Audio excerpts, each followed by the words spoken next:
We are live. You guys can probably see that we're live now. Slightly later tonight. After work, I decided to cook, and it took too long. That's pretty much it. I also cooked right for the podcast, but yeah, I just manage my time better because that's how I am. That's what I do. No, I just cooked something that only took like 10 minutes. Cooked some angel hair pasta. well, what I cooked took me like an hour and 45. Oh boy, what'd you cook? I cooked, well, there was cheeseburgers with sweet caramelized onions. It had a wasabi mayo in there.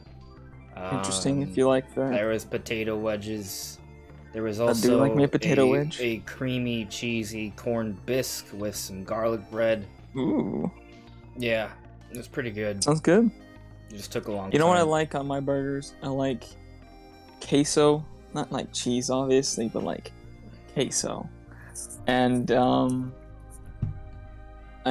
like to have not only grilled onions, not only just caramelized onions, but green peppers and red peppers, like bell peppers. Super good. Those are really good in fajitas too. Okay, that does sound pretty good. I was really hungry 2 hours ago, and I didn't just cook for myself. Yeah, anyways, this is a Nintendo podcast. We don't just talk about cooking. We talk about Nintendo stuff. Now, there's a number of things that we're talking about tonight. We're going to be talking about the lead up to the announcement of the Splatoon 3 Nintendo Switch OLED edition.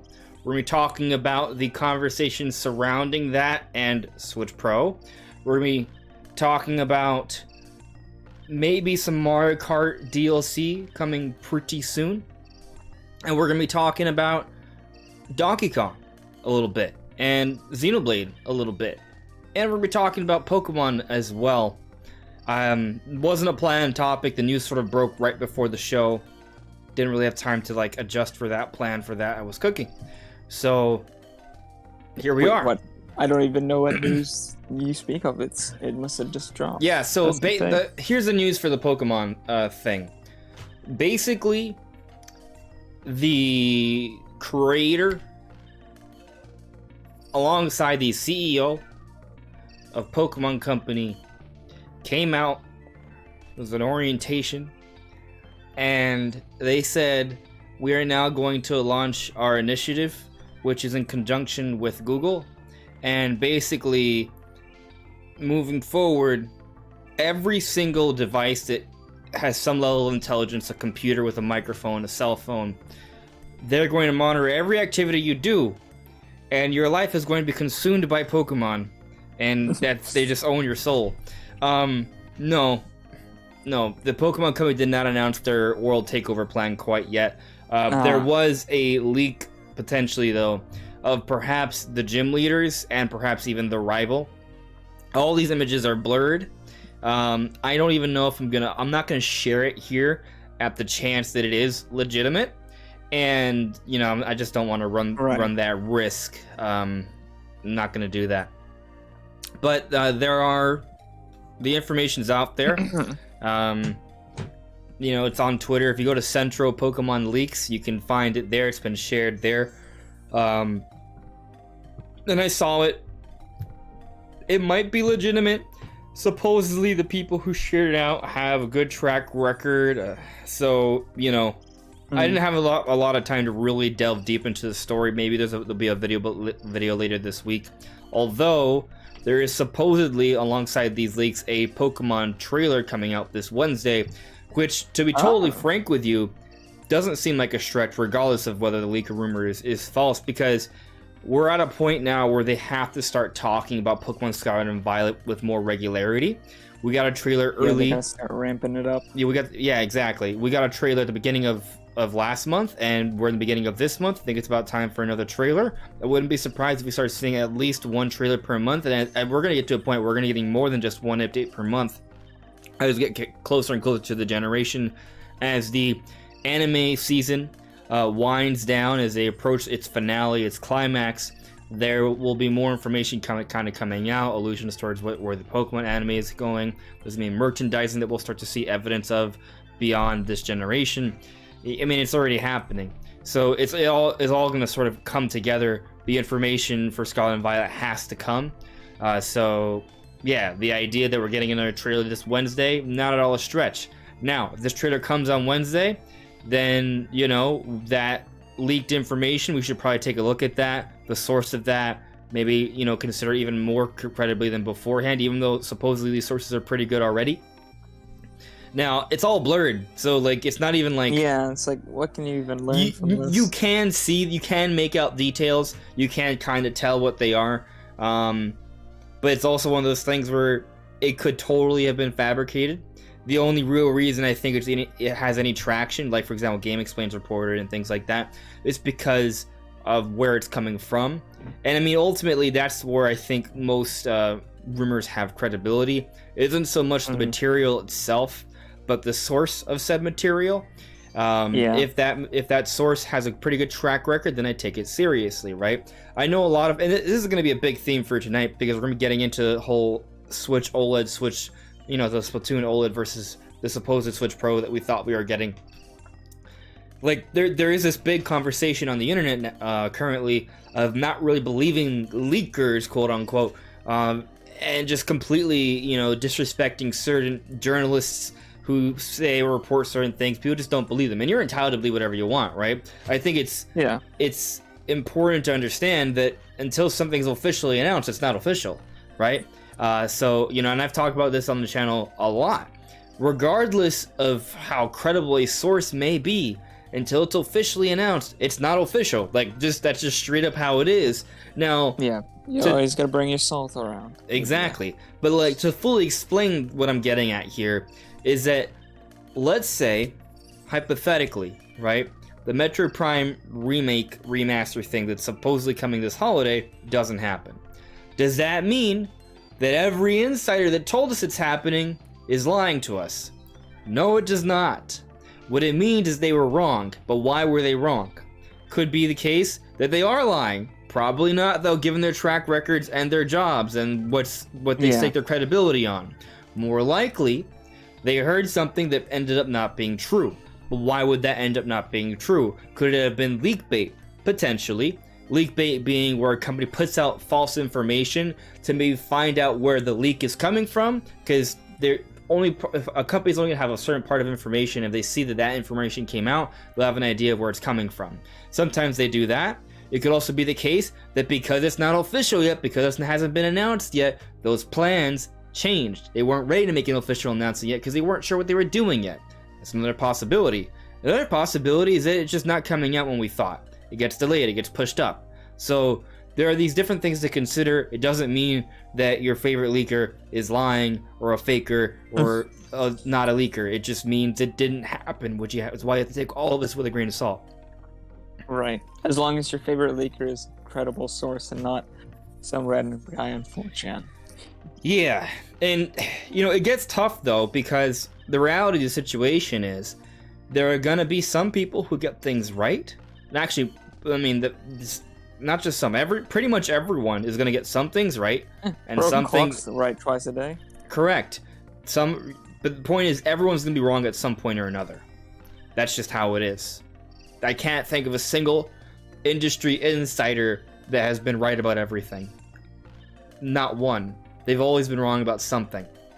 And not one, like, it's not even like, oh, I was wrong about this one thing one time. No, if you look at, like, the track record, it's like 50-50 amongst the best, I would say, sometimes. And now, to be totally clear, right? Well, let's say we're talking about, like, say, Jeff Grubb, Emily Rogers, Direct Feed Games. I think all these people have legitimate information. When they report on something, I take it seriously. And I think the content of what they say usually ends up actually releasing, but the timing is where things get thrown out. Yeah, often. The timing, the form factor, the specifics. Yeah, exactly. So, yeah, we'll be touching a little bit more on that later today, right? We're going to talk about this Splatoon 3 edition the lack of a Switch Pro, we're going to be talking about maybe some Mario Kart DLC getting announced soon as well. We're going to probably jump into some speculation about Xenoblade Chronicles 3, and also Donkey Kong. There's a rumor for that actually has been out for a little bit. I just haven't gotten around to it. And I was anticipating on today maybe being a little bit of a slower news week, but then a couple new topics kind of came right beforehand. But anyways, we haven't talked about Donkey Kong for a while, so I figured we'd talk about it. And the longer we wait on speaking on this news, I mean, the less relevant it is. So that's the basic plan for the evening. Let's see here. All right, people are already in the chat. Very good. Guys, if you could leave a like, that's super helpful. Very much appreciate that. We're going to check in with a couple questions here in the chat, say hello to a few people, and then we'll jump into the topics. Having Hope 5, hello there. Guy you don't know, good evening. It's evening for me. Joycey J, hello. Hello there, Upper Nimbus. Hello there, Charles Trudell. Let's see if we have any questions. Giancarlo Adamy. Nintendo renew trademarks all the time. The Donkey Kong trademark could lead to nothing. Yeah. That could be the case. I mean, it could just be they want to protect the brand. Now, protecting the brand is not bad news, right? If they're protecting the brand, that means that at some point or another they anticipate that they might use the property again. So, you know, that's great. But I don't think anyone's really disputing or arguing whether we'll see Donkey Kong at some point in the future. The real question is it happening sooner than later? Because there's other trademarks that have been filed in the not so recently, like for example Wave Race and F-Zero. That doesn't mean they're happening really soon. It just means Nintendo's protecting their ability to use those at some point or another, at least for the time being. Yeah, people always report on like trademarks and stuff, and I'm like, guys, calm down. Stop talking about this every 5 seconds. Yeah.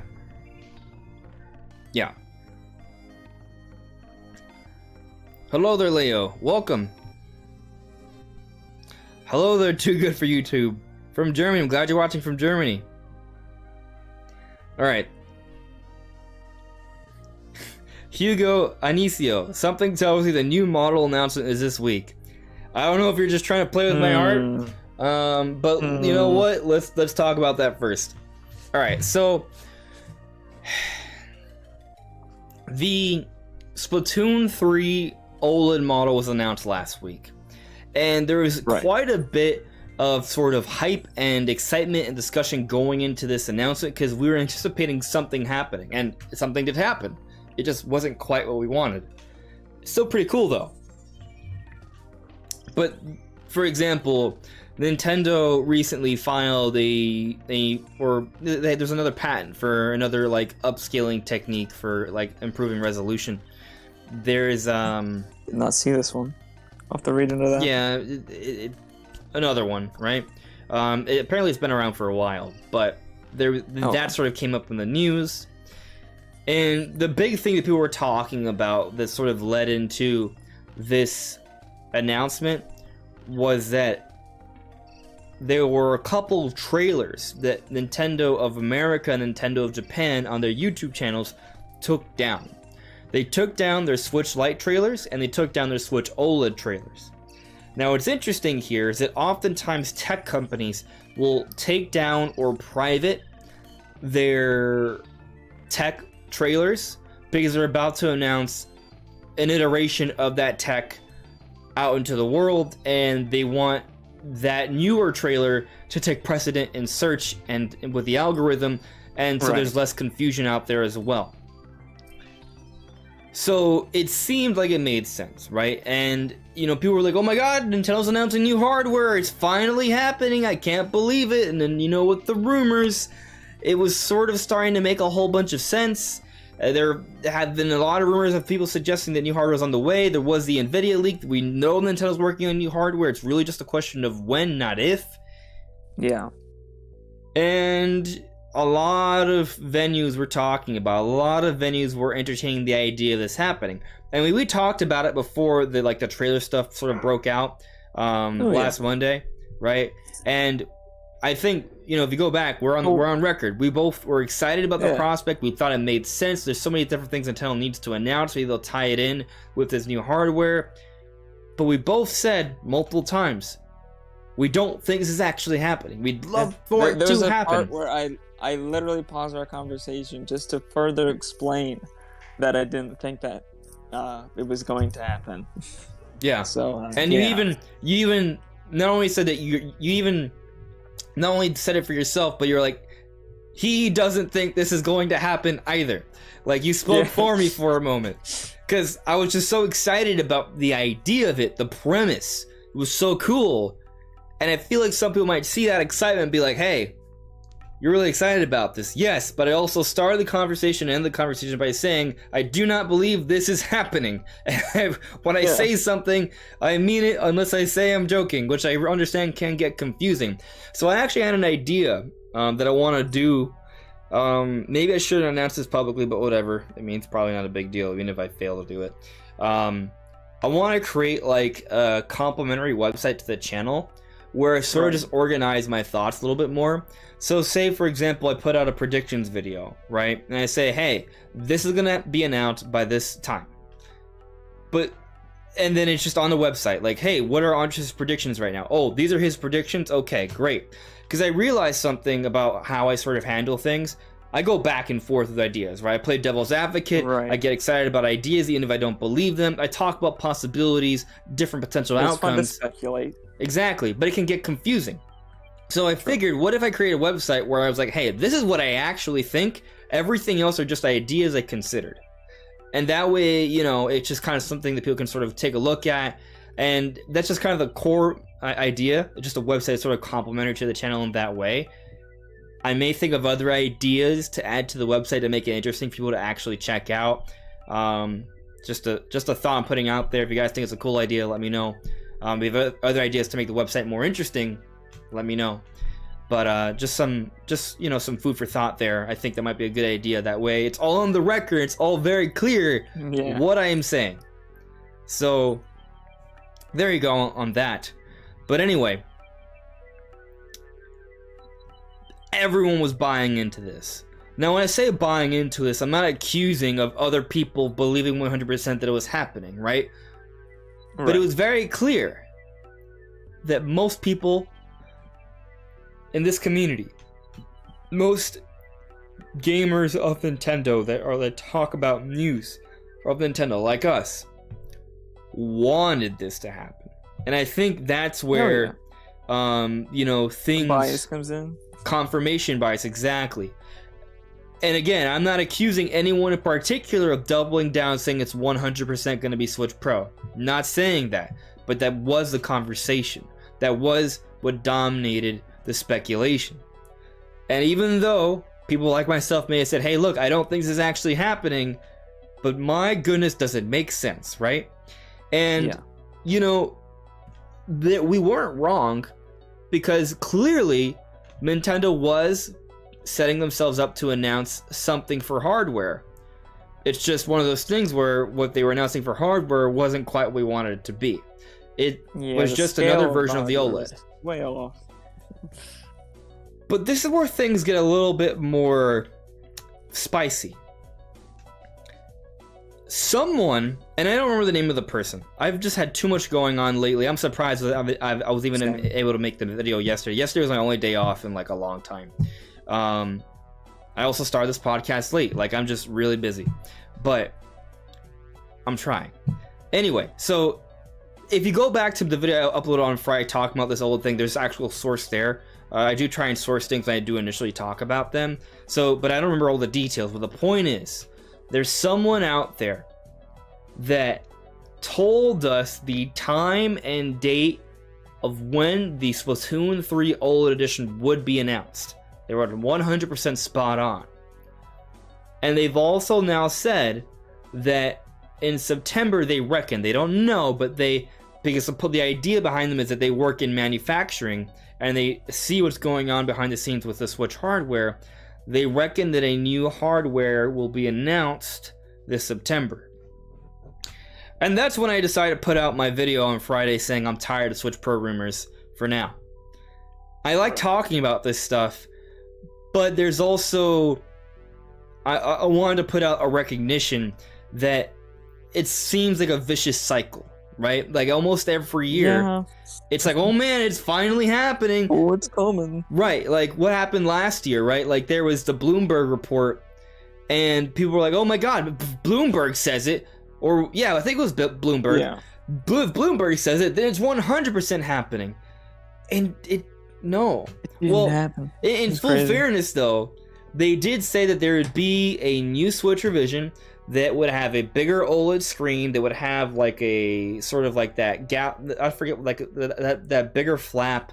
There were certain things like that they discussed. The kickstand, the improved kickstand. All these details they were spot on about.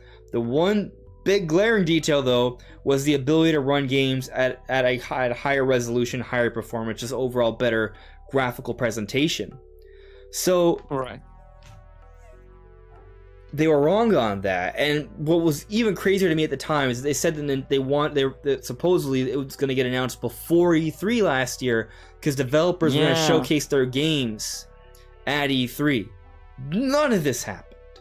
There was the OLED that matched a lot of their descriptions, though, a few weeks later, if I remember correctly. It's not too long after E3. I think it was announced in July. And these situations are comparable in the sense that, oh my gosh, there's a whole bunch of signs pointing towards new Switch hardware. This is it, the Switch Pro. It's finally happening. And then an announcement does happen, but it's not quite what we thought it would be. So it's interesting because there's truth here, right? Like we are seeing evidence to things and we are right about something coming. It's just never quite exactly what we think it's going to be, right? So it's not like the information is completely false. It's just a little misleading. And some of that has to do with confirmation bias. So let's take this back to last year with Bloomberg. And I don't know why this happened, but I reckon that what occurred was they experienced quite a big dose of confirmation bias. They had legitimate inside information. They probably know that Nintendo is working on improved hardware. They also knew about this OLED model.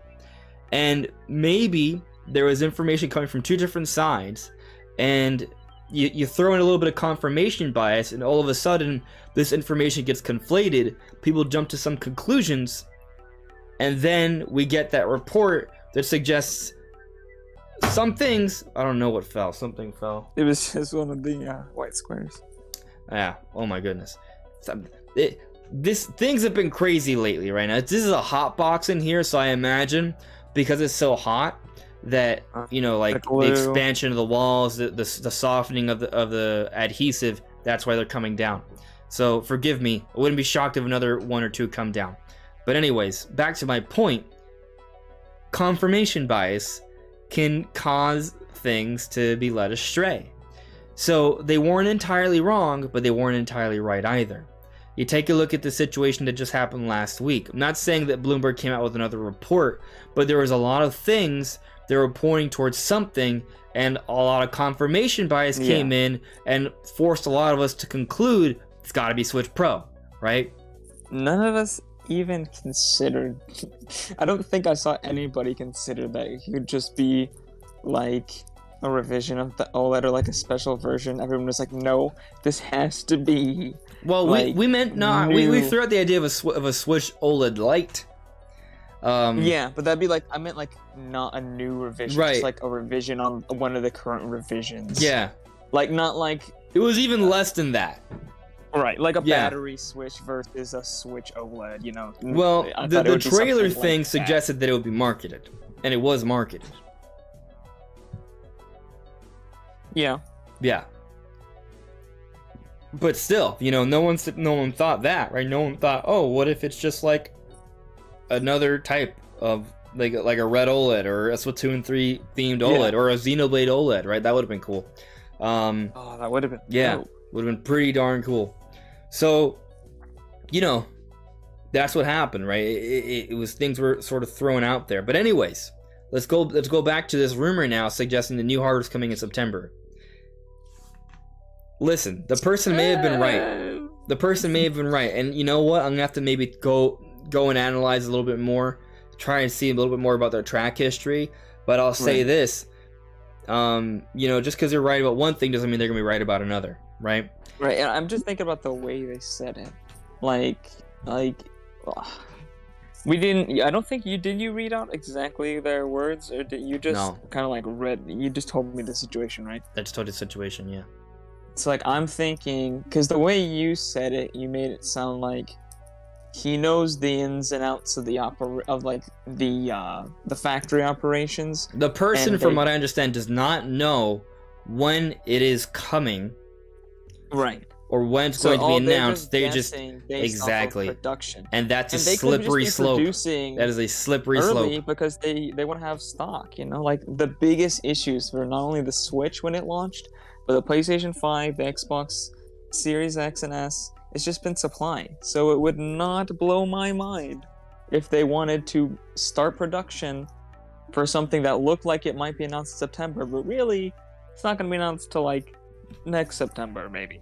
Yeah, Birdman is Senpai in the chat, thank you, buddy, is actually providing a little bit more details that I just completely forgot, because like I said, I haven't been able to really get into every little detail here, but apparently, I'm just reading out what Birdman Senpai said. Apparently, they played Monster Hunter Rise on the new Switch, and it ran at 60 FPS. I do remember that. Yeah.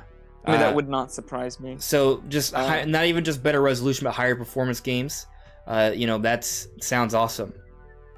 I think it's easily doable. With the assuming they go with a leaked chip and not, honestly, I think they might go with something newer than that. But if they go with that, that's plenty powerful enough to like double frame rates, because the CPU in the Switch is honestly not that great. I mean, they say the CPU like in the last gen consoles sucks, and the one in the Switch is worse. It's pretty garbage. So the new one that they have, the new SSD they have, is really nice. So I would imagine like Breath of the Wild 2 at 60 FPS, and Monster Hunter Rise at 60 FPS, and games like that being possible for sure. Yeah. Now, just because we're saying, okay, maybe there's some truth to that, doesn't mean we think it's getting announced in September. And some people might say, maybe it is going to get announced this year. As cool as that would be, do you think Nintendo is going to announce new hardware that people have been clamoring for years, and then go through an entire holiday with trying to sell other Switches? Yeah. They're not going to do that. It's just not going to happen. So either A, this new hardware gets announced in, say, September and it comes out for the holiday, or B, this new hardware is not announced until sometime next year. It could happen in January, but it cannot happen before then if it's coming out next year. Now, some people will say, well, hold on a second. Nintendo announced the Switch back in October of 2016, and you are 100% correct there. Yeah. However, back then, Nintendo was not really relying on their holiday sales. They came out with both the NES Classic and the Super Nintendo Classic in back-to-back years, if I remember correctly, purely to give themselves something else to sell during the holidays. The Wii U was totally dead. Wii U at the holiday. Totally dead. Exactly. And no one's buying an SNES Classic because they want powerful hardware. That's like just an appreciation of retro games, right? It's a nostalgia buy, exactly. So they didn't really get in the way of each other. If the Wii was doing well, Switch would not have been announced October of 2016 unless it was coming out, like December or November or something.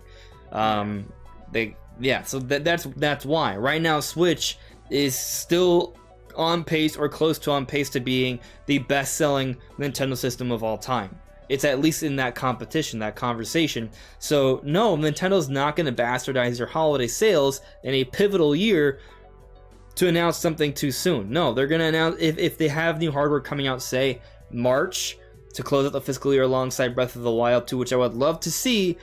The earliest we see an announcement for that is January, which I think is conceivable. That could happen. But also, I still think there's a good chance that March 2023 might still be too soon for new hardware. But that's a whole other conversation.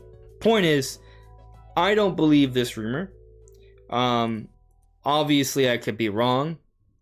Obviously, I want it to happen, right? I love the idea of having a more powerful Switch that will run Metroid Prime Remake at 4K 60 FPS And boring. Monster Hunter Rise at a higher resolution and a better frame rate as well. Xenoblade Chronicles 3 at better performance. Like, all those things would be amazing. I want that really badly, but I don't think it's gonna happen this year. I think no. I mean, especially like if it gets announced in September, like when you were launching this thing in October or November, a month or two later, like that's insanity. It's way too soon. Like, people thought the announcement from the original Switch in October to March was crazy short, and now you're trying to tell me that they're gonna make it a third or less of that time. I just don't believe that. I think it's ridiculous. Yeah. First, but there's no marketing. Just don't buy it. There's no marketing cycle. Like, you gotta market it. Even if people are hyped for it, you still gotta like let people know. Yeah. Now,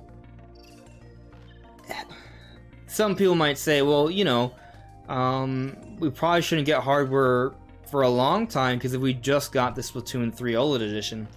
And the truth is, there have been several years where there's been multiple color sets or themes or revisions in the same year. That can happen. Yeah. Now, would they happen a month or two apart from each other and be like heavily marketed? That I'm skeptical of. Yes, we did get 2 different Switch revisions that came out around the same time, but one wasn't marketed. It was just like a quiet revision. In terms of being marketed, it was just marketed. One. So, that changes things a little bit. But, we can see 2 different like color revisions or theme revisions, not revisions, just additions, separated by a few months. That's not a stretch. 3 or 4 months, that's not a stretch. But I do think it would be weird to announce an OLED-themed Splatoon 3 Switch in July only for 2 months later, not even 3 or 4 months, but 2 months later to announce a whole other revision, especially when we did just get the OLED last October. And that's a whole other consideration, right? You look at how Nintendo's handling things on Switch, it's every 2 years, at least we for new hardware. Then you go back to 3DS and you might argue, well, we got new revisions every year. Well, yes, but no. If you take a look, they were always a little bit over a year. So if you look at like the release dates, it will be like 2012, 2013, 2014 for a while, consecutive almost entirely, but they're actually separated by closer to more like 13 to 16 months. So point is, if we were to get new hardware this year, that would be an even shorter time frame than what we saw even on 3DS for the most part. Yeah. So it's just unlikely. It's super unlikely. Not to mention semiconductor shortages. It's hard to make new hardware right now. We just got a report recently that sales in Japan are going down. Now, some people may have thought, oh my god, sales are going down. It's now time for Nintendo to bring out new hardware, do a price drop. Except the reason why sales are going down is because they can't make enough. There's a demand, there's just not enough supply. So right now, Nintendo hasn't done a price drop. Like, the Switches are still selling really well. There's not really a lot of reason to come out with new hardware as soon as possible. There just isn't. Yeah, there really isn't. Yeah, I mean, they haven't even done a price drop. Just crazy to me. Because we're about to enter the 6th year of the Switch, right? Yep. In March. March is going to be the 6th year anniversy. That's right. I don't know why I'm saying almost. It's just like a year away. We are in the 6th year. Yeah, that would be the 7th year. So it's confusing because it'll be 6 years, right? But we've already passed 5. We've already done 5, so we're going through the 6th year trying to complete it. Right. You're exactly correct. That is exactly what I was trying to say. And we still haven't had a Switch revision yet. Or not, what am I saying? Words. We still have not a Switch price drop yet. And that does baffle me, because I kind of expected one. But, when it sounds so well, I guess you don't need one. And honestly, I don't think you'll ever get one until the actual next gen Switch comes out at this point. Yeah. Yeah. I agree. Like it doesn't seem super likely now. You know, I do want to get a more powerful Switch, and I'm pulling for it to come out early next year alongside Breath of the Wild. So I am pulling for that. I'd buy one. Heck, I'm still pulling for it to happen this year. I want Metroid Prime in 4K. I want Monster Hunter Rise at 60 frames per second. I want those things. And is there a small chance? I mean, technically, right? But I don't think it's really anything I would rely on. You know, I'm not confident in it. not at all. So Not even a little bit. yeah, not even a little bit. No. Having Hope 5 at me, is Ruby downstairs? She is downstairs currently. I just had too much going on. I don't want to bring her up and I close the door because, you know, audio reasons.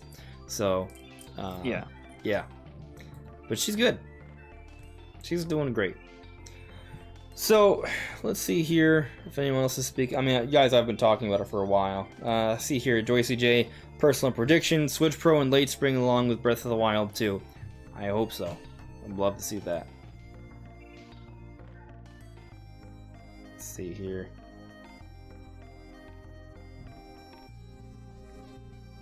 Wink Demand 07 added me. I see an announcement in the January Direct to be released for holiday 2023.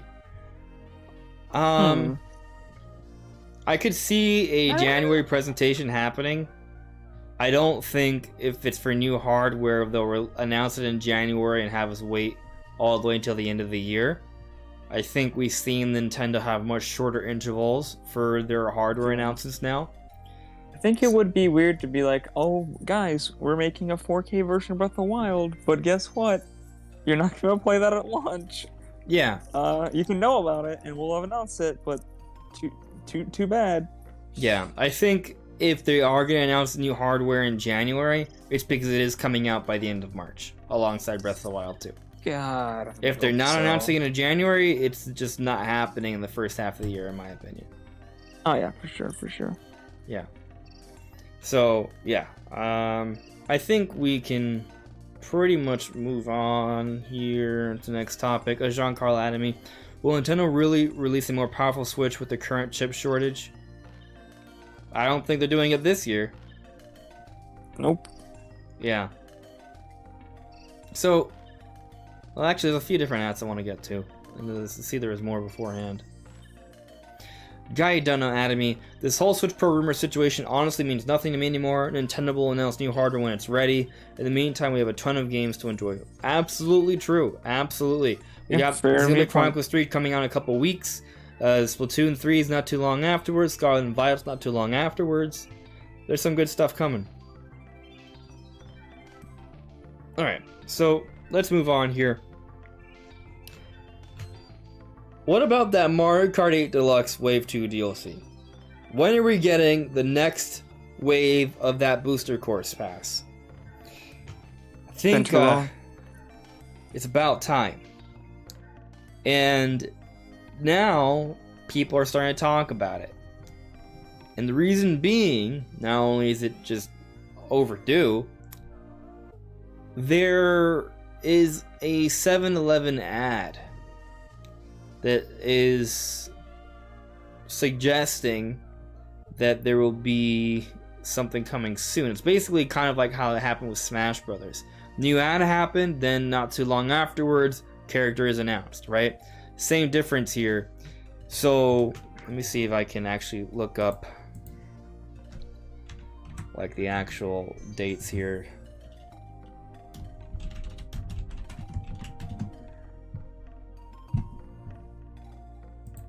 Let's see here.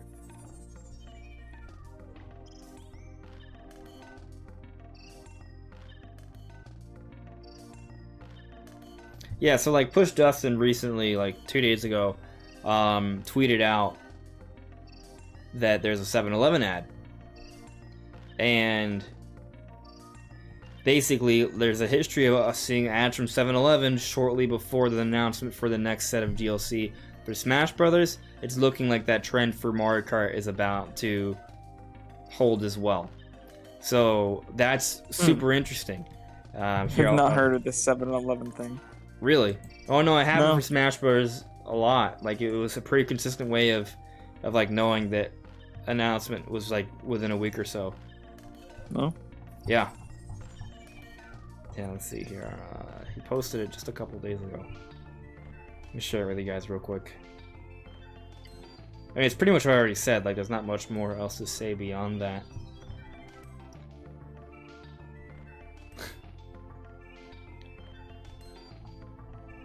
Actually,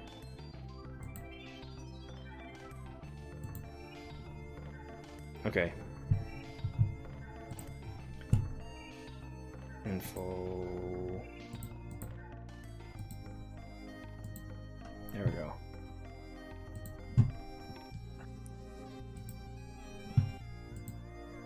So here we are, right? Hell of it, man. So you see, like, it's just kind of like showing, hey, look, they used to have Smash ads, and then shortly before, a little bit later, they actually announced the actual character, right? So, and then here we have the Mario Kart DLC. There's an ad for it.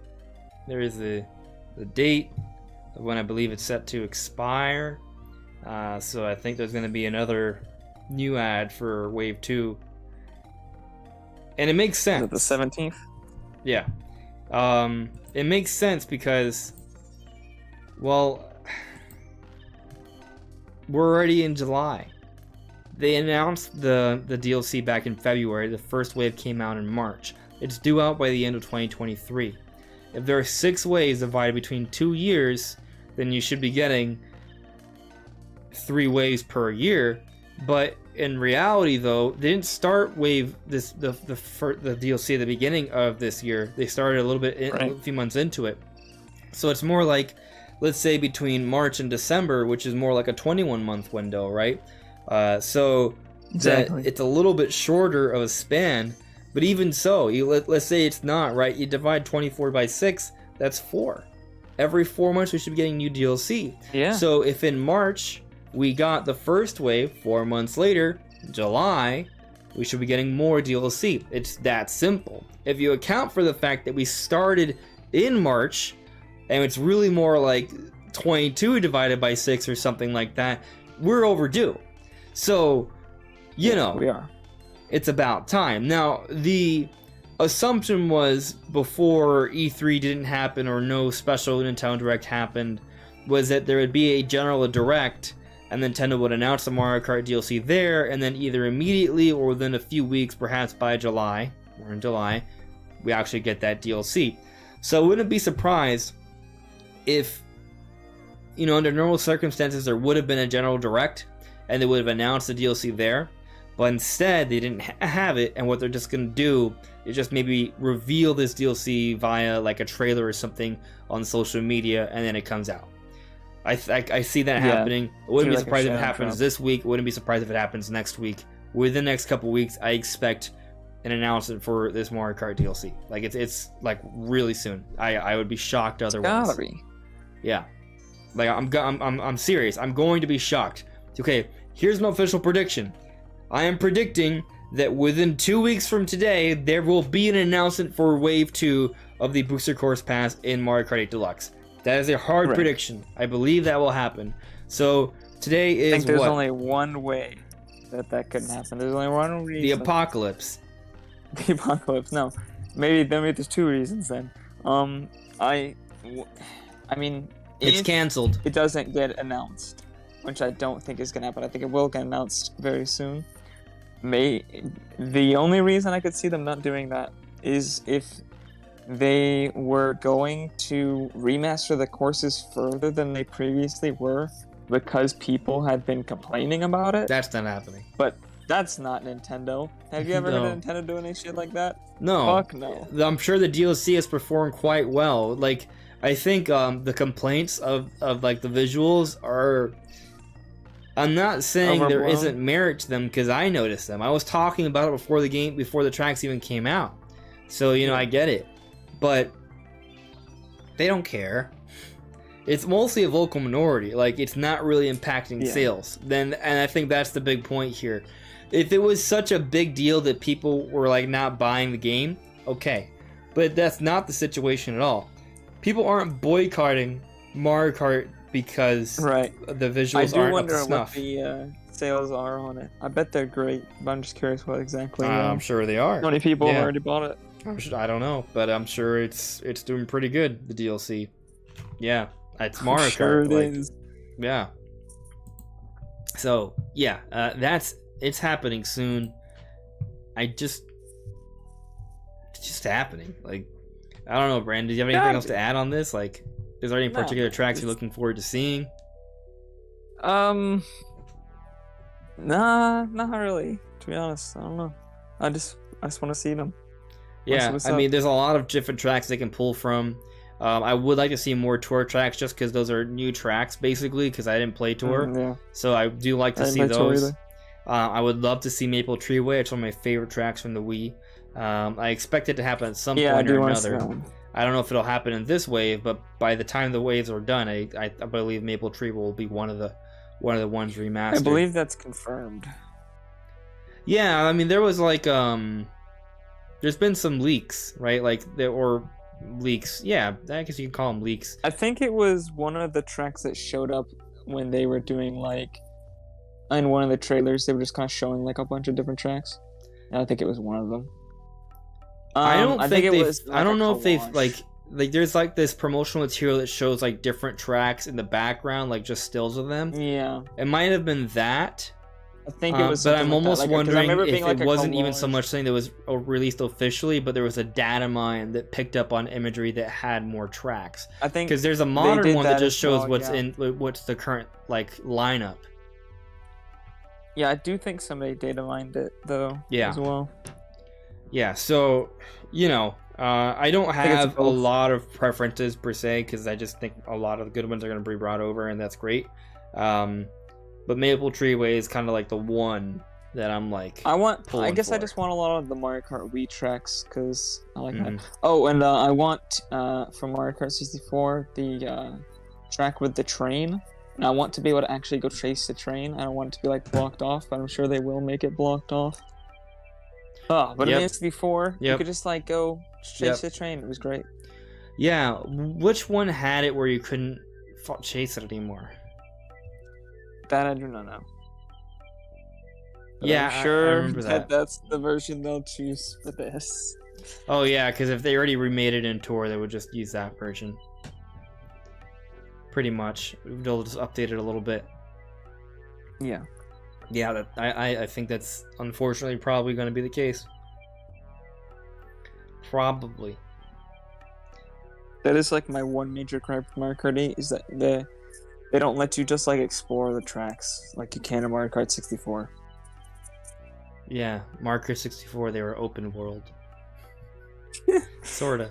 Felt like it back in the day. Yeah, there was There's that some one openness track to where you them. could see Peach's castle and you could like I always wanted You to can see go if I off could drive track. there. They Yeah. I think the thing was that back Did you then go to the podium? Or You- if you- I you know, might you just could- be you could. remembering, like, I think if I remember, they might have you blocked could. it off from going all the way, but you could like see it. you could see it, right? And I think the idea with the Mario Kart 64 tracks was that back then, that was kind of like a big revolution, 64-bit graphics, 3D visuals, 3D environments to explore with a Yeah. moving camera. I think the idea behind all of that, right, is that they wanted to sort of focus on these 3D worlds to explore. So I think when they were making the 64 tracks, they actually let you go a little bit more off track than usual for that reason, to sort of enjoy these 3D environments that were sort of, a new thing at the time. Nowadays, that's Right. kind of like standard fare, so they're not really thinking, oh man, let's make these just random 3D spaces that you can explore just because. Like they don't do Yeah. that anymore. Mario Kart 64 had very wide tracks with a lot of very interesting shortcuts, Yeah, which were there were hard some to good pull ones. off. There were some good And ones. Mario Kart 8's tracks are more, I guess, track-like. They're more limited. Yeah, I mean there with are less some cool shortcuts, but shortcuts. yeah, the feel is a little Some different. of the shortcuts are actually longer than the normal track. Like They're just if you watch like cuts. people trying to get like the best time on laps, a lot of them don't take like what people would think of as what looks like a shortcut. Yeah, So like, oh, it's got boosts. It's just fun. And it's a separate path, and it's like, no, that's actually slower. Yeah, and then sometimes you just it's a cut, but it's not necessarily a shortcut. It's just a hey, I can get an item block this way. So you know, give and take. But you know, I will say that with Mario Kart 8, because the visuals are so great and the worlds are so nicely realized, it makes me want to explore them more. Like, I wish that there was a new Mario Kart, and there will be someday, not on Switch probably, almost certainly at this point. But I wish there's a new Mario Kart that was more open, like kind of like the Forza, right? Where it's like open world sort of. Forza Horizon. Yeah, that'd be really cool. Now, obviously, I think for Grand Prix and party modes and things like that, it has to be contained. Like, if it's all entirely open, it's just going to be a mess. But I would love it. Right. They don't even have to be open world per se, but if they did have more of a focus on exploration, maybe what it could be is that the tracks, like a typical Grand Prix mode, they are what they are, and they maybe are a little bit more open than usual. But in a story mode, you take all these tracks and they're actually all interconnected in a larger world that you drive around. That'd be cool. It'd be a nice little thing to do for story mode. It'd be unique. Put the tracks in an overworld. Awesome. Let me drive around to them. Yeah, like when I go through Moo Meadows, like I just want to drive through Moo Meadows. I want to see the barns in the background, the little towns in the background. I want to explore that. It just looks super cool. Like what's awesome about Mario Kart is that it's sort of like it shows off these different aspects of the Mario of the Mario / Mushroom Kingdom, but you know, you just don't get to explore them. Let's keep in mind that before Mario Odyssey, there wasn't really anything during the HD era of Nintendo where we got to like really like explore the Mario world, right? Like, because 3D World was just you know, point A to B, these like, you know, cookie cutter, like just sort of linear areas. It wasn't like you could explore the Mushroom Kingdom, right? See the Toad Town or see Moo Meadows or whatever else exists in the Mushroom Kingdom. There's a lot. So, you know, that was pretty cool. And I will say, it is something I appreciated about Mario RPG back on the Super Nintendo. It allowed you to explore that. It's also something I appreciate about the Paper Mario games. You get to actually explore the Mario world, the Mario Luigi games as well. So, you know, I think there's some reason to kind of continue that for that reason. But, you know, just cool stuff there. Yeah, hopefully we'll see the DLC Pack 2 announced soon. I would not be surprised if we saw a trailer this week. Tomorrow even? Yeah, I don't know maybe. if it's happening tomorrow. I'm just like saying. Yeah, but within the next 2 weeks, I do predict it will be shown off. So by the 25th, if I'm wrong, I'll say I'm wrong and I'm stupid. Yeah. You'll be like, oh no, I'm a big dummy. I'm a big dummy. Just too dumb. No dinner for me. Yeah, so let's move on here. I mean, we've touched on the we're actually moving pretty quick through this stuff. So let's jump into the Donkey Kong situation, then we'll do some Xenoblade talk, and then we'll just do a little bit of Q&A and close things out. Sound good? Cool. Alright, so we already touched on Donkey Kong a little bit in the beginning of the show. Basically, yeah, I mean, there may have been a trademark, but also, you know, recently Zippo, a credible leaker, I don't actually think he's that credible anymore. Just because I've seen him wrong too many times, and that's just my personal opinion. But, like, I think he put out a report last year that Breath of the Wild 2 wasn't happening. He was right about that. But he was also talking about there's going to be a brand new Mario Kart. And... oh, yeah. Not quite right either. So, and it's just sort of a question of does Zippo just piggyback off of other industry insiders? He's talking about other things like Metroid Dread, for example.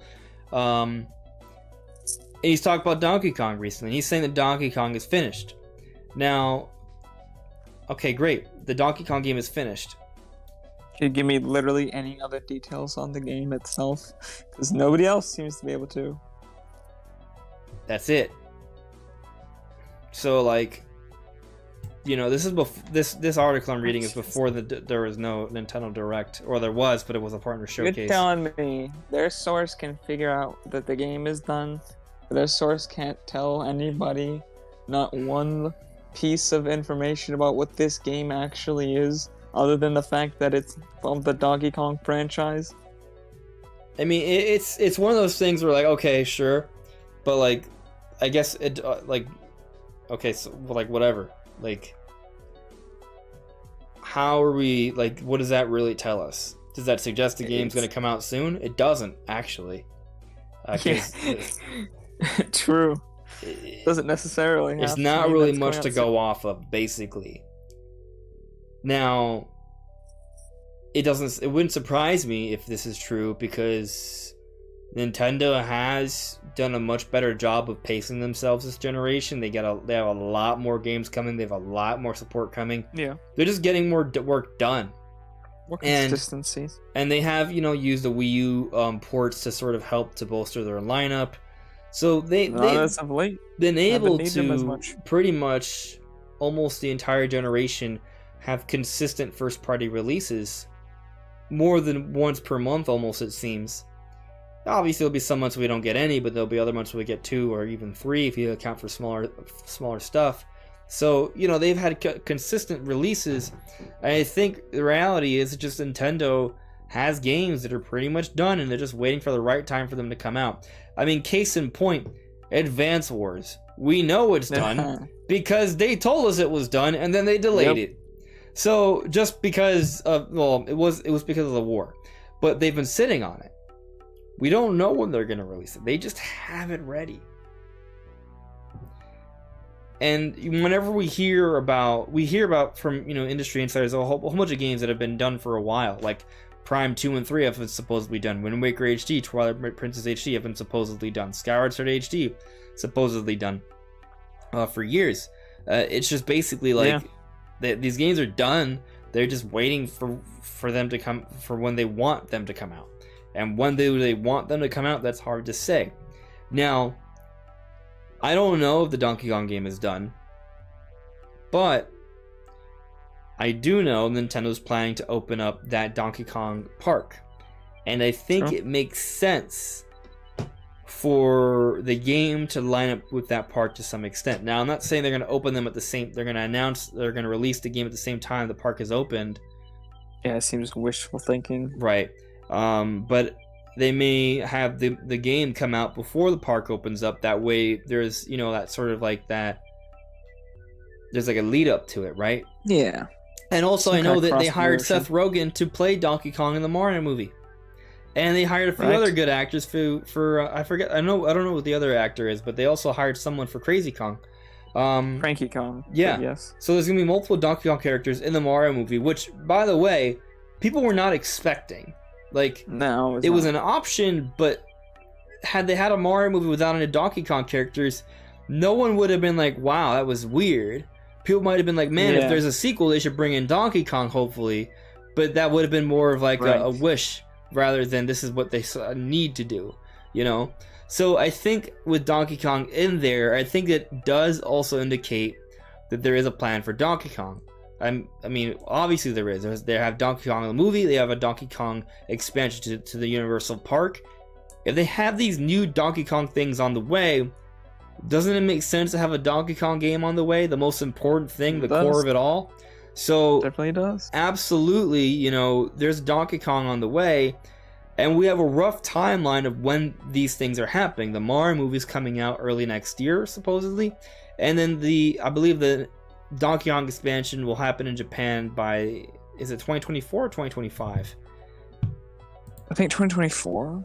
I hope 2024, because if it's 2025, that definitely lengthens our timeline on when to expect Donkey Kong.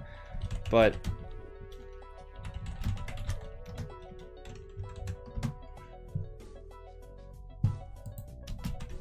what does it say? I always forget. It's set to open in 2024, so assuming there's no delays there, we have a timeline. So I would say between now and 2024, we're going to learn about this Donkey Kong game. So either A, we learn about it in a direct this year. I don't think it's coming out this year. I think at this point it's pretty safe to say. I could be wrong. Maybe Nintendo announces a direct this week and then they announce a whole bunch of crap. Like, it's possible, right? In my dreams. I mean, some people have been pulling for a July direct, so we'll see. But I would say more likely Donkey Kong, if it is coming out soon, it's like a next year soon. Could be announced this year, but it would be a next year thing. Maybe it's kind of we like... we could see it in the September Directs, perhaps. Yeah, what if it's like kind of like the Kirby of this year, right? Where it's announced a year prior and a late year Direct, and it comes out early next year. Like, that'd be cool. I'm down for that, you know? Granted, supposedly Breath of the Wild 2 is a spring game, but maybe it comes out May. There's multiple spring games, usually. Yeah, you know, we'll see. And that's all assuming Breath of the Wild 2 actually comes out in March. We don't know that. Yeah. We have no clue. Yeah, honestly, at this point, I'm just kind of hoping they delay it again to holiday 2023 and then announce that the Switch 2 is going to launch alongside it. That would be my perfect scenario. Well, unless they just announced that the Switch 2 is coming out in March, I guess. They could do that as well. It's hard to say.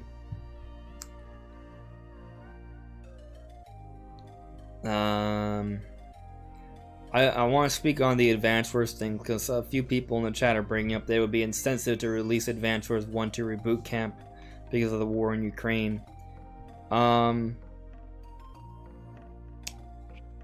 Would it though? I mean, I get why they did it at first, but eventually, I mean, you gotta release the game, right? At some point you gotta release the game. There's no timetable on the war in Ukraine. Yeah.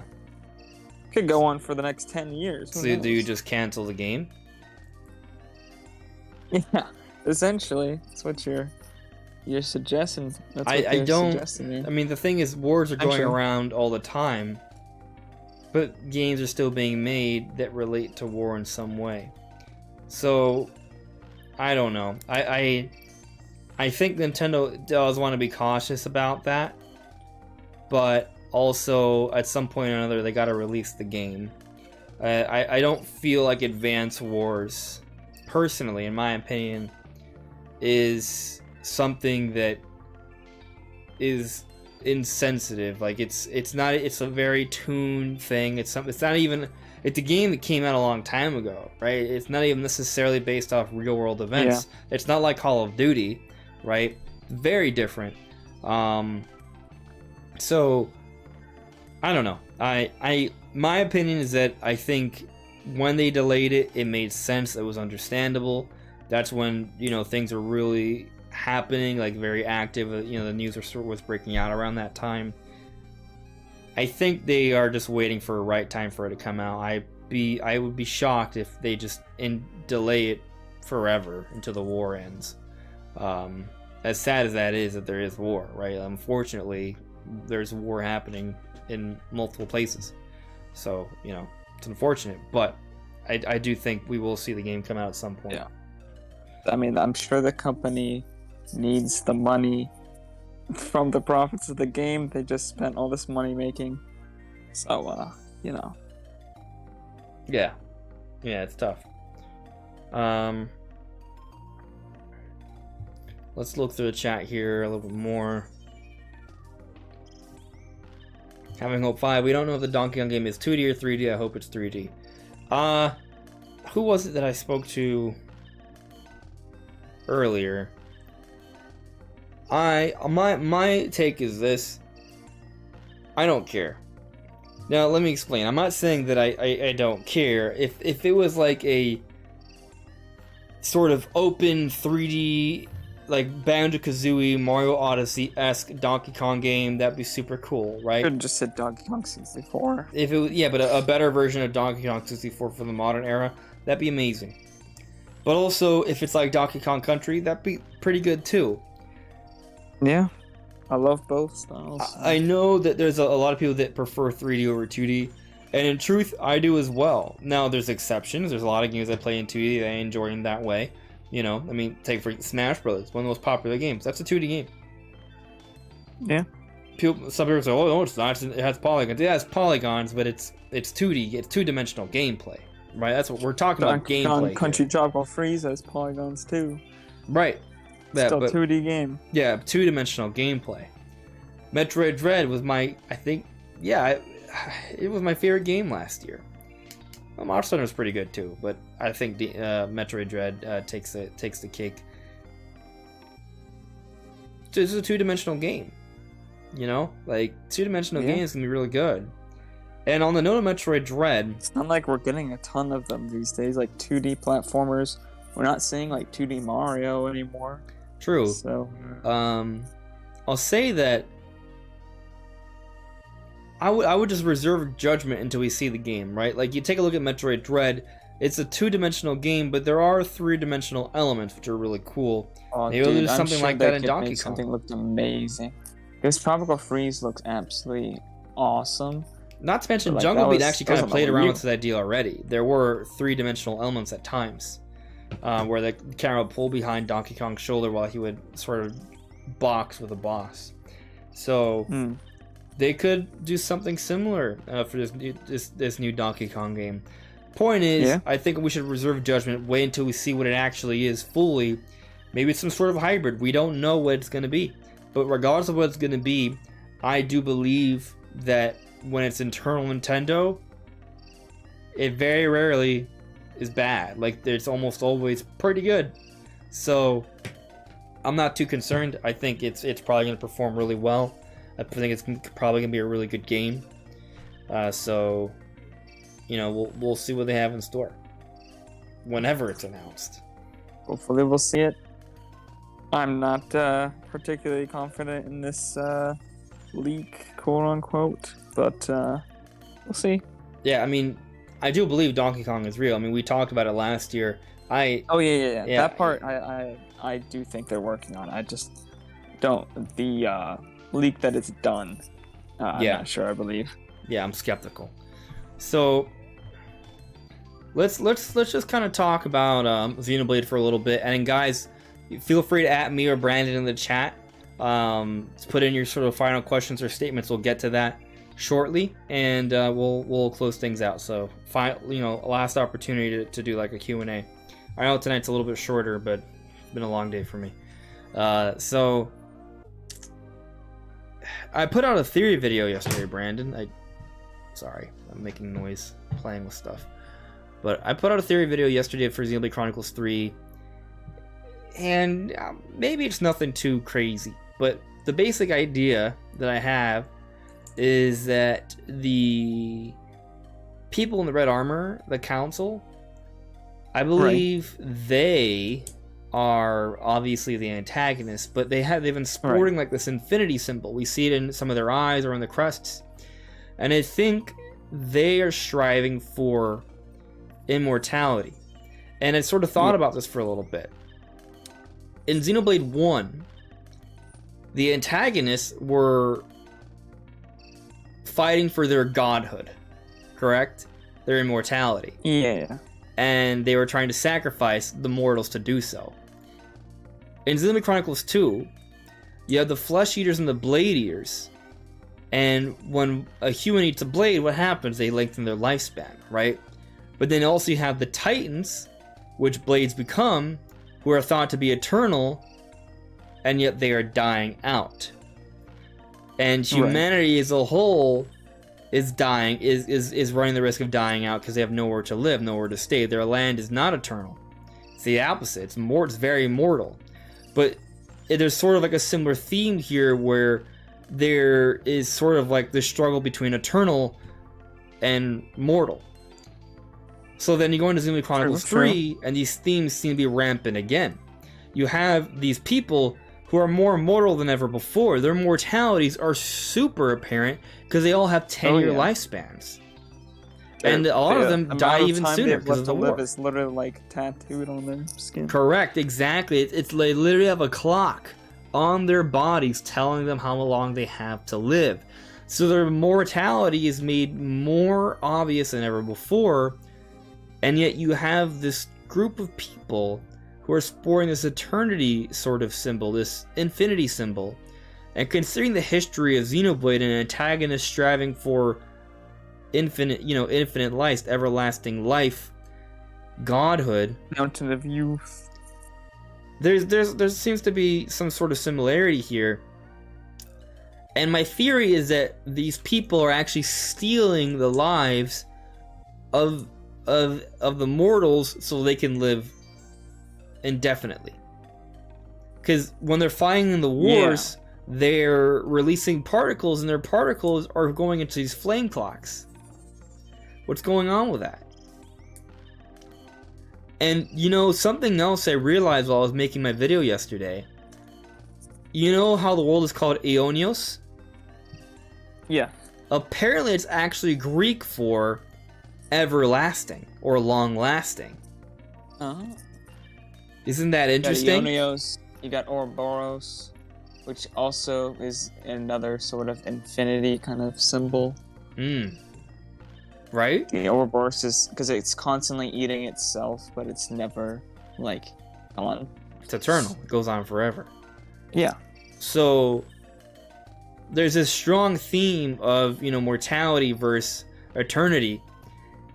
And I think that's what they're doing. I think the council is robbing the lives of these people, and obviously the goal of the game is to find a way to break out of this vicious cycle of all these people. In the direct, in that first trailer, they say that they're trying to, like, break the flow. No, the bad guys are trying to stop the flow, and the good people, I don't know, there's a lot of flow happening. Mention the flow, correct. You mentioned a flow, and I assumed that meant the flow of time and the flow of, like, their lives, and they're obviously in Xenoblade they're trying to stop it. But it very much seems like these people have the situation set up specifically to harvest them to live forever. So I think you're right. And I think that they're like, people are trying to not only live to make us live forever, we gotta stop this. Yeah. So I think that's kind of their motivation for trying to stop Noah and the crew. Yeah, they don't want them breaking that. So it's just kind of an interesting concept that is going there. And, you know, like, just looking into it, there's honestly a lot of details that they're showing in Xenoblade Chronicles 3, and it's impressive. It's really impressive. Yeah. And, you know, I've been playing through Xenoblade Chronicles 2, and as I play through the story, there's actually a pretty good amount of foreshadowing, but it's all very subtle. Which is fascinating to me, because I didn't see this at first, right? At first glance, some people might say that the story for Xenoblade 2 is semi-shallow. I never thought that. Huh? I never thought that. Well, just people. I think people in general just say Xenoblade 2 is shallow because they just don't like the art style, or it's hard to get into. The game is just sort of attacked semi-needlessly, but I mean, I love the story, just to be clear. But when I was playing through the second time, though, I'm just noticing there's a little bit more attention to detail than I realized at first. Which, you know, I guess that happens when you experience a story for a second time. You notice more details, and it's pretty cool. But it gets me excited for Xenoblade Chronicles 3, especially when we take a look at this more closely. We take a look at the direct. We see all these different signs and hints towards what's going on in the world and how it relates to the previous games. There's just, you know, they're doing an incredible job with this game, I think. At least in terms of an attention to detail and presentation. They're doing a great job making me think this is going to be a pretty impressive game. Yeah, I think this story is going to be something special. And more than that, I want to see... I just want to play this game and see all those environments. I was watching... You sent me the link to that trailer, the overview trailer, which I'm pretty sure was just the same kind of, like, overview we got in the direct, but in Japanese. Okay. But I took the time to watch it anyways, because I love seeing the game, and every time I see this game, it's just beautiful. It's impressive. You know, I was thinking about, we were talking about the other day, and I was thinking about how I was thinking the world had the Xenoblade X design. But I couldn't put my finger on why I thought it had this Xenoblade X look to it more than the other games. Sure. And I think it's because the other games, they're set up to where you come in at a certain location and you go in a relatively straightforward path to your next destination. There are other places you can go. Relatively, the world kind of tries to follow you to where you need to be. Whereas in X, you don't really need to be exactly anywhere. There is some funneling, obviously. Any good game design kind of semi-funnels you towards important locations. We see this all the time in games like Breath of the Wild, trying to catch your eye with things to move you towards where you need to go. But it's a lot more subtle. And here we can see just like the open air look of the game, which reminds me of like Breath of the Wild and Xenoblade X, where the entire map isn't trying to funnel you to one location. It's more open and free looking. Yeah, it's interesting. Playing Xenoblade 2, I'll say that Gormont, you start off in like the woods, like the thick woods. You come out, and then you see these giant sprawling fields and hills. But all the way in the back, there's this giant city, and you're sort of headed in that direction. And right now I'm in Uriah, the whale titan. And in the beginning, you don't know, not sure where you're going, but once you get out into the open, you'll see there's this giant, crazy city all the way off in the distance. I'd say Uriah is one of the more linear titans. I mean, it's whales, but it's a whale, so it's vertical. There are side paths and things, but once you get to like the giant cavity, like there's a city all the way in the back. It is also probably the most beautiful titan in the game. It is very beautiful. I really like, I don't know, like Gormont's more of it looks closer to something more realistic, I guess. But it's still beautiful. They're both beautiful areas. I've been taking a lot of screenshots, even though I played the game years ago. I probably took a lot of screenshots then too. But the game just looks amazing. I love taking screenshots that I will never look back at. Yeah, it's just really. It's nice knowing that I took a screenshot. I can look at it in the moment. It's just awesome. I mean, I do take a look at my screenshots. I do go back. I rarely go back 4 years or 5 years, but I might go back a few months and look at the things I sort of was thinking about recording or taking snapshots off. Sometimes I do something really impressive. I'm like, oh, I should record that. Maybe I'll share it, or I'll just analyze it, or I'll just take cool screenshots. It's interesting to do that. But anyways, I just brought it up though to support your point that yes, there is a funneling that happens in the Xenoblade games, and one it happens too because you go from one point. It's pretty clear. Like like I know the marsh, like you go through the trees and there's this giant wall and that takes you up to eventually the back of the Bionis where you get. Where it's like a no-pond forest, and then you start from one end and you cross a big bridge with the waterfall, and then you go down the forest and there's a no-pond tree. Like it is sort of almost like a straight-ish path. Yeah, you go through Magna Forest. I mean, you have the Sword Valley, which is literally a straight valley. Like obviously, you don't go straight because you have to like wiggle around, but there is like a this is where I'm going kind of thing. It's what I like to call wide linear. There are choices and different paths you can go, but essentially you're just always going to the same destination. Yeah, if you average it out, you have sort of a forward progression, right? And we now have seen enough from Xenoblade Chronicles 3 that, and previews, people are saying the game isn't like fully open. It is like large sections. But to your point, it seems like maybe those sections aren't very linear. They aren't like straight funneling paths. They're more, openish, right? And I think maybe a good comparison, from what I'm envisioning, because I haven't played it myself, might be Legends Arceus. Because in that game, there are sort of sections, but each section is pretty large. Like, each section feels like its own little open world. And I'm anticipating that it's kind of like that for Xenoblade Chronicles 3. Now, I don't think you're going to be able to traverse every piece of ground or area there is there, right? Like, there's going to be some, like, like mountains and rocks. If you can't climb it, you can't climb it. But it is going to probably feel a little bit more open and seemingly more natural barriers and things. Correct. And I am hoping you're right. Based off what we're seeing, there is less linearity to what we get to explore. I mean, there's just parts in the trailer where I saw he was just like jumping off of like mountains onto like other mountains, which were on top of like other, like the amount of verticality in some of these places is crazy.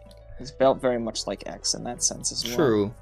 And I also say that in the marketing, they have talked about playing the game at your own pace, right? Like almost suggestive that you can do things out of order to some extent. And when we've seen of the areas, like they have things going on within the world, like there's the random like fights that happen you can choose to pick a side and help out with, or just the different colonies and how they each have their own sort of like side quests and things you can build up and do. Like I think the world's structured around where it's almost like there is sort of a bit of an economy and culture already there, and it'll feel a little bit more organic, I guess is what I'm trying to say. Right. So I mean, it's pretty cool. I'm excited. We're really close. Like, the game comes out 2.5 weeks from now. Yeah, something like that. So we're 1 week, 2 weeks. The 29th. What, we're the 10th or 11th? About 19 days away. We're closer to 3 weeks than 2 weeks, but less than 3 weeks away, which is awesome. You got 18 days, yeah. 18 days. So, the game's looking super promising. It's pretty much everything we sort of anticipated. I've actually seen a lot of, just taking a look at, the cutscenes, and the voice acting seems stronger. The lip syncing is on point, or at least compared I heard to 2. that they're doing lip syncing for English and Japanese this time, and not just before they didn't do that. I think they have a bit of an algorithm that sort of guesses. I would imagine that that would be smart. I don't know if that's what they're doing, but I can see that. I'm not sure exactly how they're doing it, but what I have also heard and seen is that it matches up better than Xenoblade 2, at least in English. Yeah. And I like playing 2 in Japanese and English. But also, that's another reason I watched the trailer anyways, even though I was just showing stuff I didn't see. I wanted to hear the Japanese voice actor, and honestly, I'm definitely gonna go for the British voice acting, or I guess English, EU. What would you even call that? I don't know. The American, it's not American voice acting, so I guess just English, Yeah. English voice acting, just because that's kind of what I'm used to. It's what I didn't do the Japanese for 1 or 2, or X, so I'll probably do English for 3, because it kind of I have that identity, but that kind of again, I don't want to say British because that's such a small part of that part of the world, but accents from over there. But the Japanese voice acting was good. It was good. So, I thought the Japanese voice actors, some of them were better, and some of them I was too different from what I thought of the character. But it was fun. And just from what I've seen of the cut of the animations and the cutscenes, they look really strong too. It looks a lot more natural. The cutscenes are so impressive. The fight scenes in Xenoblade 2 looked amazing, but there are some cutscenes that are obviously less significant. There's tiers here, right? There's the cutscenes that aren't major story points. You'll see a little bit of awkwardness. Xenoblade 1 was even worse. It was anything that was not a scripted cutscene. Xenoblade 1 had their faces were really blurry, flat textures, basically. So, they've made huge strides since then. Now, if you play Definitive Edition, obviously that's been improved upon significantly. But, they literally just gave them different models. But, it's they've improved so every much. cutscene that we've seen has full animation work. It's even for them just walking around talking and then just walking to the next area. Yeah. So, unless there's anything specific you want to address, I do want to just kind of get to a few points here in the chat, and then we're going to be calling it a night. So, last call here for questions or statements you want to be brought up before we call it a night, guys. But here we go. DE Fox saying that Bandai Namco has been hacked. That sucks. Hopefully that doesn't cause any serious issues when they figure it out. Now, if any interesting leaks come out of it, let me know. But we'll see what happens there. Hopefully, it's nothing too significant. Charles Riddell added me. Okay, the co-founder of IGN during the MVC podcast said there will be a first-party direct in July, and normally that co-founder is wrong. No confirmation. Who is the co-founder? I have to look that up. But I'd be happy. I'll say that. It goes back to what we were talking about last week. Brad and I were both hey, we do need the news from the Mario Kart DLC, right? We need information on Bayonetta 3. If the Metroid Prime remake is real, where's the information on that? If Advance Wars is gonna come out at some point this year, they got to announce that soon. They do have to start marketing Breath of the Wild 2 if it is actually due out this spring. Imagine them having a July Direct and not showing Breath of the Wild. I would lose my mind. Yeah. So, it's possible. It really is. And, I'll even say that if we have a July Nintendo Direct, that would be fine. Because that would be more than enough time to market Metroid Prime Remake for, say, October or November. Same thing with Bayonetta 3. They could just shadow drop the Mario Kart DLC if the Direct is this week or next week when they show it off during the Direct. It would still be a significant Direct. It would be the right place to give us a bit more information on Breath of the Wild 2, give us a little bit more information on Splatoon 3, maybe finally announce a test fire for that, because that's also expected as well. We need a test fire. Got to test that outline. Right. And it might also be an opportunity to give Xenoblade Chronicles 3 one last push, like one more trailer, like the final trailer before the game comes out. So, I mean, there's all those reasons right there that I think make tons of sense. And they may even want to announce a couple things for next year too. They want to start to build up the lineup for next year beyond just Breath of the Wild 2. So, yeah, maybe I they think will it makes sense. Donkey Kong in it. Maybe, maybe they do. Maybe it comes out this year, or Pikmin or something. Like, there's a lot of games that they could potentially get announced soon. And another thing, we shouldn't be too far off from a Mario movie trailer. If the movie is coming out in spring, that could be this March or April. And if that's the case, they gotta give us a trailer somewhat Get the hype up. Yeah, exactly. So, I think if they don't do it in July, they'll definitely do it in September. Yeah. Well, they could do it in August. So, I think the thing is that once you skip a normal Direct, because we skipped the E3 Direct, things are totally out of loop. We don't know when things are going to happen, right? So normally we get a September Direct, right? Let's say we get a July Direct. I'm not so sure we're getting a September Direct then. Hard to say. Agree with. It's a 50-50 for me then. It's really tricky because the longer they wait, the less reason they need to have another Direct. So we'll see, but definitely I do feel like there's a number of internal Nintendo things they're still waiting on information for. So we do get a Direct in July. It does kind of make sense. Also, Brandon and I talked about it last week as well. I mean, if you take a look at the partner showcases, there were times where there was a partner showcase and there would be another partner showcase the next month, or there'd be something else the next month, like another type of Direct, like a Mario 35th Anniversary Direct, for example. So it's totally conceivable that they could have another sort of presentation next month, be it a partner showcase or just a normal Direct. Like, those are in the cards, I would say. And we saw that they are interested in doing Treehouse and stuff, so... Got more Treehouse, yeah, we got Treehouse as for well. your own stuff. Yeah. Let's see here. Selena Dean. Hope they bring a Donkey Kong game. Been so many years, and hope they also do port Donkey Kong Returns. Please, Nintendo. Donkey Kong deserves to be on top where he belongs. Donkey Kong deserves to be very successful, I would say. Donkey Kong Returns would require... I mean, I guess if it was just upscaled, it would probably still look pretty good, but it would definitely look worse than... The art style is very simple. Yeah. So I think it would look fine. It wouldn't be as impressive as Tropical Freeze, but I don't think it would need to be. It'd be nice and clean art style, so... Yeah, it could happen. I don't know if it's necessary, because Tropical Freeze is on the Switch, but, if you want all the games on there... Considered, the better version of that game. And Tropical Freeze is amazing. So... Yeah.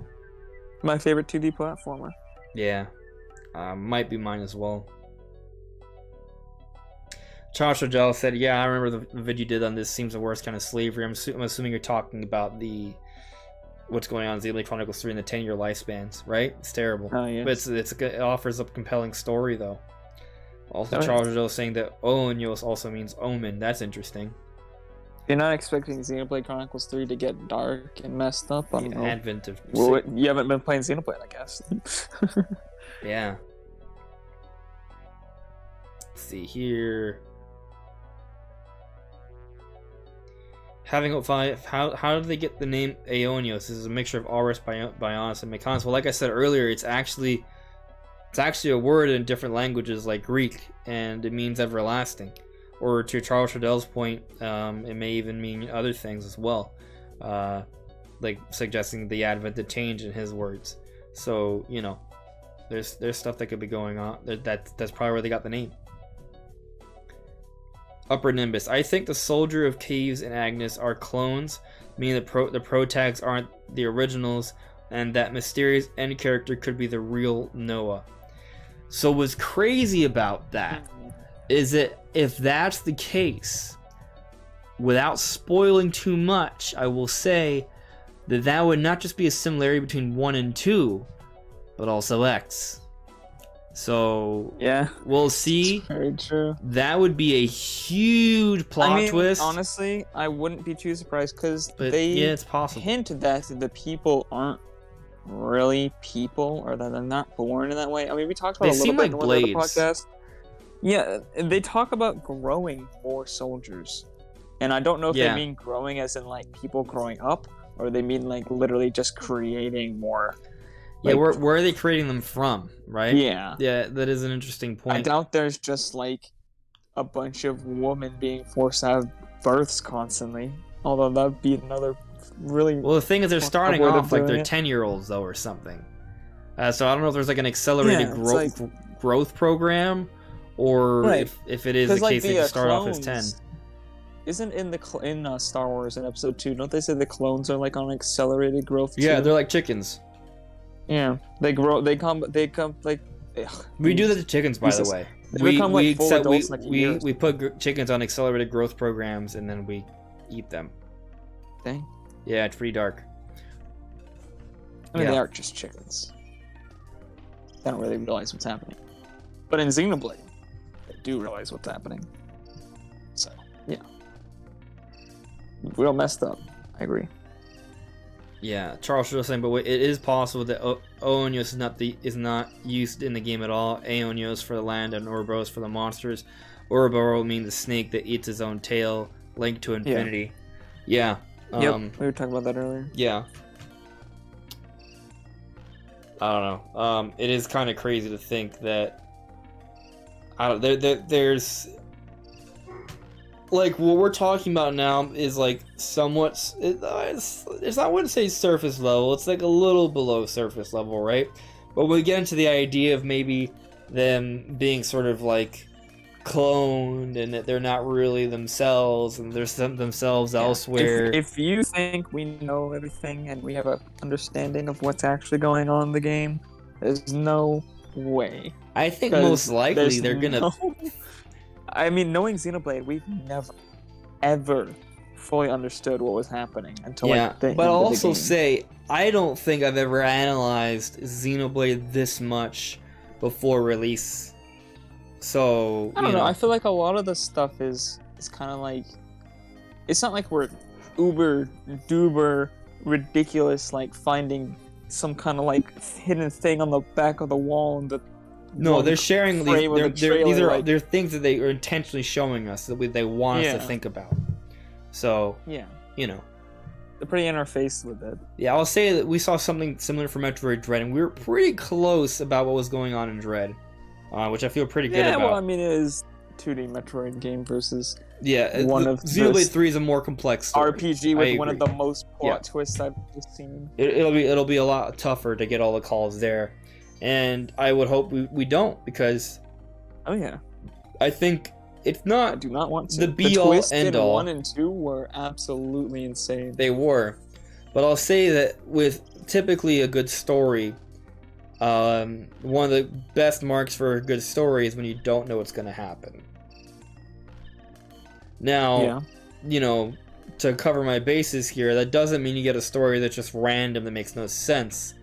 The best like stories are when where it's like they never want to know your next move. Right. That's just the story. To be more clear, the best stories or the strongest stories are where there is foreshadowing of things that are to come, but they're subtle and you don't realize of them until after the fact, and you are sort of finding yourself not being able to predict what's going to occur. Those are the marks of the best stories. So going back to Xenoblade Chronicles 2, it had some plot twists. And playing through the second time, there actually are subtle signs of things that are going on. So, you know, that's the mark of a good story. It was hinting at what was going to happen, yet you still did not know what was going to happen. Yep. It's telling you exactly what's gonna happen, and you still don't know. It's great. Yeah. Oh, Very good. and then the next time you watch it, it's a different experience because you see all the signs and you can look at them. Like you were talking about this earlier, when you were replaying Xenoblade 2 and you're seeing some signs that you think that they put in there for Xenoblade 3, and we haven't even played Xenoblade 3 yet, so who knows what else they could have in there. And that's for like a whole sequel, but even just for like playing the game, like the base game, just playing it again is like such a great experience because you see all the signs, and there's so many twists and turns you almost don't fully understand even by the end of the game before you replay it. Like sometimes there's just things you thought you understood, you play it again, you're like, oh wait, now with the additional context I actually understand this even greater now. It's great. That's one thing I do love about Xenoblade games is their replay value for the story alone. It's really good. Yeah, that is totally true. I'm enjoying playing through Xenoblade 2 now, just revisiting the story, learning more details, enjoying the exploration of the world. It's awesome. But I am pretty much about to like pass out. My eyes are heavy. You guys brought up some interesting points in the chat, but I think we're pretty much at the end of tonight's show, unless there's something else you want to talk about, Brandon. I don't know if anyone else is posing anything in the chat you want me to talk about right now, but I'm pretty much ready to call it a night. Let's see. I wasn't actually looking at chat, but what I was looking at. I don't know. I think I pretty much addressed some of the main discussion points in the chat already. Yeah, I'm looking at the chat. There's a lot of questions and more just Xenoblade stuff, mostly. Yeah. Do you have one wish for you personally for Xenoblade Chronicles 3? That one wish for Xenoblade Chronicles 3. They kind of answered a lot of my wishes already. Large world, better told story, better lip syncing, faster combat, better tutorial system. They're doing it right. The music's really good, bro. When I was analyzed, I already thought it was good. Oh, the music is amazing. But working on the theory video I made yesterday, right? Like I spent more time looking at the direct, analyzing things, listening to the music, listening to more cutscenes, and it's just all so well done. So I guess even if I've already given you my own wish, it's a little bit of a cop-out, but all the polish we're seeing, all the strong presentation we're seeing, all the quality of life changes we're seeing, I hope that proves to be the constant throughout. So basically, the quality that they've shown us so far, I'm hoping and anticipating that that's just how it's going to be throughout the entire time. It's going to be strong. You know what I hope, and I think it will probably happen? I don't want any more of the BS from Xenoblade Chronicles 2, where I go through the entire game not realizing that literally none of your skill trees or any of that stuff updates unless you check on it. And even though I had earned not only the ones I was currently working on, but I had already done the qualifications for several things up the tree because I had not checked on that, they didn't even start the progress on the next ones. So I'd do it all again. Anyways, I don't want any of that BS in the third game, because that was some of the most frustrating stuff I've ever had to deal with in a game. Where I'm like, I've made all this progress and none of it counted because I didn't look in the menu. Yeah. But I guess other than that, I just want a Switch 2 version 4K. And can we get that? Because this game looks so good. I'm hoping you want Xenoblade 3 to run better on a better Switch. Yeah, I'm hoping they actually go back and update it, and they don't just be like, "Well, that game's kind of old. It's a year and a half or 2 years or however old it is by the time the console comes out." I actually We're do only making the new games 4K. have something that hasn't been addressed yet, that I'm hoping has been rectified in this game, and that's how they handle large boss fights. So in Xenoblade 2, sometimes the boss fights were so large that it was weird with the camera. Like, you couldn't quite see the entire enemy, and you wanted to fight. And it's kind of a tricky thing. Like, if you want to fight giant bosses, there's so much bigger than your character. It's hard to see what your character is doing if you're also fighting the boss, because you need to be able to see the field. So it's a tricky thing, but I hope they tweak it somewhat to where it's a bit more clear. It wasn't always an issue in Xenoblade 2, but there was a couple times it was, including the final boss. The final boss? Yeah. Yeah. So hopefully also, that's I hope addressed. the final boss doesn't have attacks that can almost insta-kill you from anywhere on the field, except like one specific corner where everybody camps. Yeah.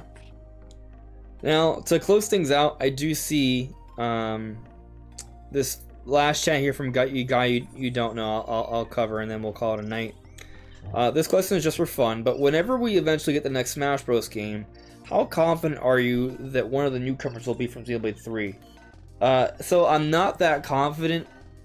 I have already been thinking about it. In the base game, or just like in general, like ever in DLC or like in the game period? It's tough because I don't know when we're getting the next Smash Brothers. Like how long that takes. Right. Now I'll say like this: Xenoblade 4 or whatever. It's not by then. The thing that's riding well for a Xenoblade 3 character is that I think we're a fair ways off from the next Smash Bros. Game. I'm not even sure it's being developed right now. So, if they were to add another Smash Bros. Game, in, let's say, within the next half decade or so, probably there would be more than enough time to add a Xenoblade Chronicles 3 character, because the roster probably hasn't been picked yet, and by the time they get to the point where they're going to pick the roster, the Xenoblade Chronicles 3 will be out and being played by a whole bunch of people.